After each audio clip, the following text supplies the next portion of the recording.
Pourquoi 80% des ventes B2B se jouent dans le suivi et comment l'optimiser? Imaginons un agriculteur qui plante des graines et s'attend à récolter immédiatement. S'il les arrose pas, s'il les entretient pas, il aura rien. La prospection, ça fonctionne un peu de la même manière. Un premier contact, ça suffit pas et c'est le suivi qui va faire la différence. Le suivi en prospection, il est souvent sous-estimé alors que ça représente une étape clé pour transformer un intérêt initial en une décision d'achat. Un prospect, il peut être intéressé, mais il y a plusieurs éléments qui vont freiner sa prise de décision.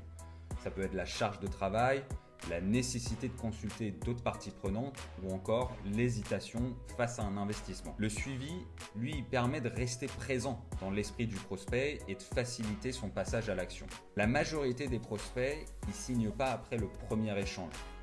Pas par désintérêt, mais par manque de timing, de priorité ou de confiance.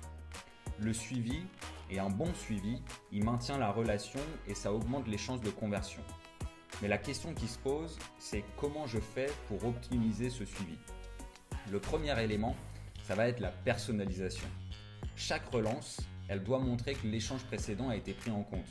Rappeler un point clé que l'on a discuté, ça montre de l'attention et de l'intérêt.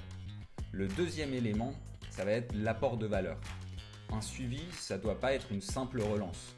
Partager une étude de cas pertinente, un insight sectoriel ou une ressource utile, ça donne une raison légitime de reprendre contact. Le troisième élément, c'est le timing.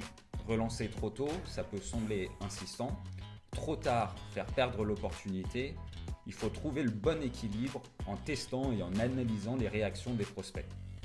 La morale dans tout ça, c'est qu'en prospection, la patience et la pertinence, elles sont essentielles. Comme un agriculteur avec ses cultures, c'est l'attention portée au suivi qui transforme une simple graine en une récolte fructueuse. Merci beaucoup de m'avoir écouté. Si vous avez des questions, n'hésitez pas à me les mettre en commentaire. Et moi, je vous dis à très bientôt.